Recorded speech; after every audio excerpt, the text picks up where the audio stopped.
Change the scorecard. Change your desires. Find your passion. When people tell you stop dreaming, tell them, I'm sorry you gave up on yours. I'm not quite there yet. With all the opportunities that exist today, why haven't you reached your next level of income, life, and wealth? In most cases, we've been lied to. We've been told that if you find the right opportunity and you work hard, you can be successful. And that's simply not true. Millionaires, billionaires, and successful people have realized you need the foundation for wealth, the habits. And that's exactly what you'll be learning on the Millionaire Success Habits podcast. All success starts here. What if we were judging ourselves and others were judging us by using an outdated scorecard? And what do I mean by that? So lately, I've been reading obsessively so many DMs. If you follow me on Instagram, send me a DM. I'm obsessing on reading because I want to know what you're facing, what your struggles, what your challenges, and what you desire and where you want to go. That allows me to be better at delivering what you need, not just what I think you need, right? So we've hit this new demographic, Generation Z. I mean, we are getting DMs and messages every day from kids 15, 17, 19, as well as 20-somethings, all the way up to 90-somethings. It's amazing. But with this new generation, this Gen Z obsessing it, and I love it. I wish someone would have given me these messages when I was in my teens or early 20s. But so many will say, Dean, I feel odd. I feel different than everybody else, or I'm not good in math. There's no way I could get ahead. I just had a 17-year-old kid in 12th grade say, none of my friends understand me. My parents think I'm crazy. Maybe I just gotta stop dreaming and get real. Stop dreaming and get real. Isn't that what so many people have done to us our whole lives? If you're watching me, you're one of the different ones. If you're watching me, you're someone that knows there's more in your soul, in your being to give the world than just going to try to get good grades, spending way too much for college, and landing in a job you freaking hate, right? I'm not saying that everybody hates their job.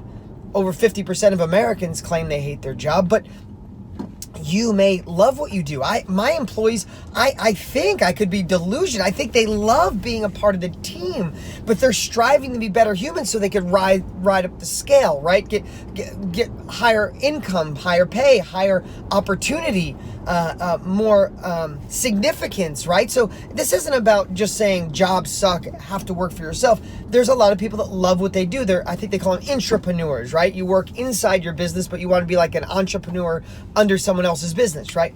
I get all that. So it doesn't matter if you want to run your own business or have an amazing job that lights you up every single day.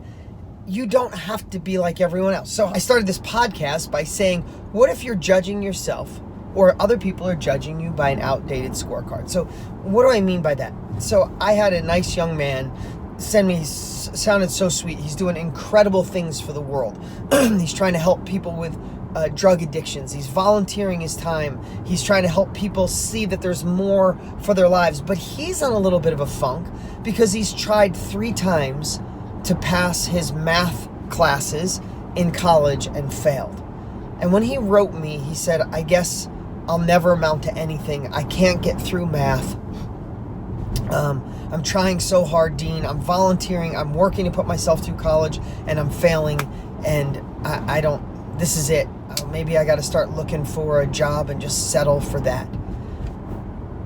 What measure is he using? Probably the same one I did. I'm going to tell my story here in a minute. What measure is he using to judge himself as a failure because he can't get through math? Because maybe his parents put that judgment on him, or maybe his math teacher, the way he looks at him when he fails.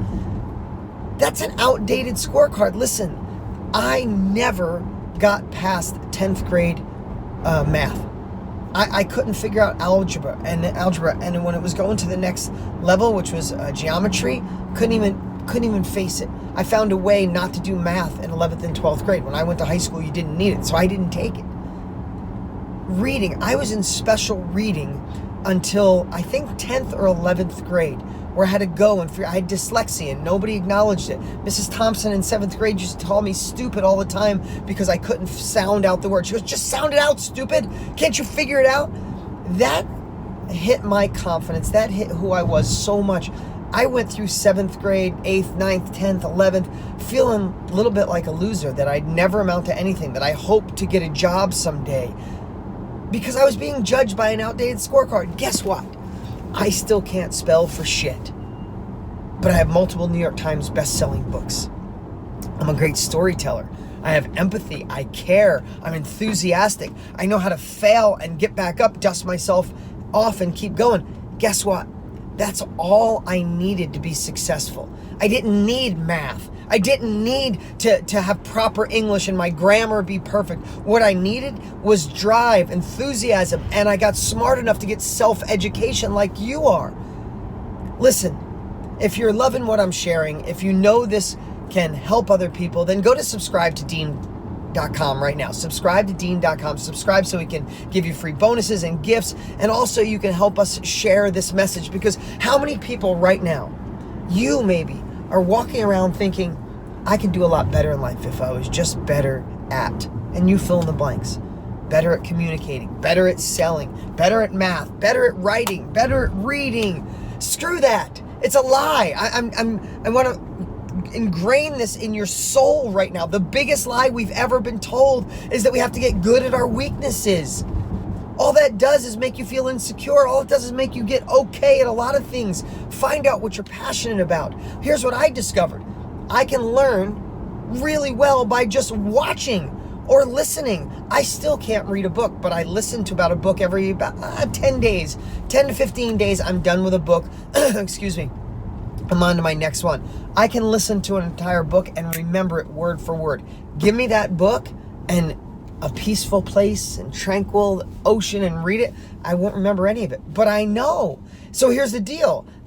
I'm realizing year after year after year that I judged myself by an outdated scorecard. I judged myself that if I wasn't good at reading, I wasn't good in school, I didn't get good grades, and I didn't go to college, that I guess I was going to be a loser. No, hell no.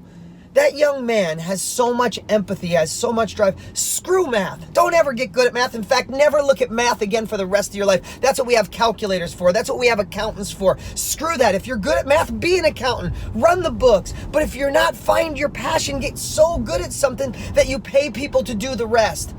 Listen, when I think about my fight, my mission, my drive, I want every single insecure person. I want every person who thinks they're bad at something, every person who's been told they're a loser, been told they're a dreamer, been told they're stupid, to show the world that they were wrong. They are wrong. My Mrs. Thompson, she treated me like shit in 7th grade. I remember passing her years later in a little Ford beat-up Escort.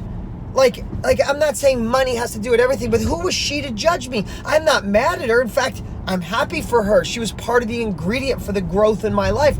But Miss Thompson, later on in life, I found struggled all the time financially because she couldn't even get the regular teaching job. She had she was in the, helping me, the people that struggled, and she was frustrated because she couldn't even get raised up to the job she wanted. So she was pissed. She took it out on me. She had an outdated scorecard, and she projected that on me. But what if I didn't change? What if I didn't find out that she was wrong and I was right?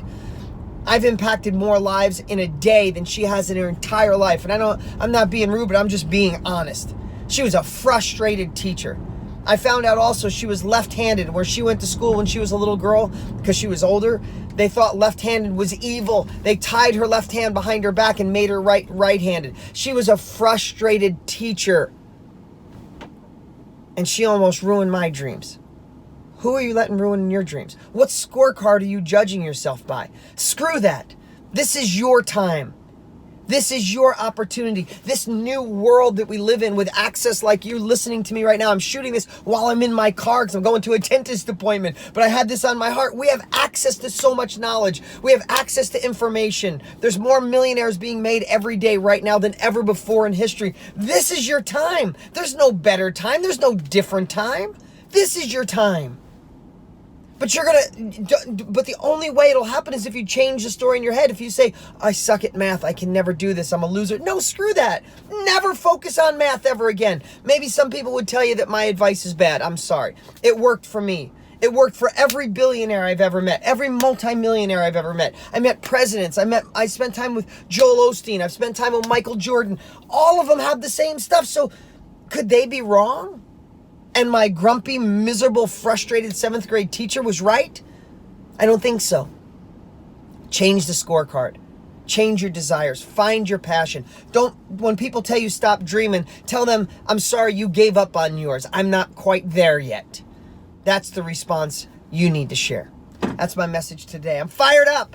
I'm fired up because maybe today for the first time when I read that young man's story, who seems like such a good guy, who's trying so hard, and for him to think life's going to be miserable because he failed math, it just sparked something in me to want to push this agenda even harder. Screw the things you suck at. Get amazing at the things you're passionate and love to do and change the world. You got this. And remember, all success starts right here.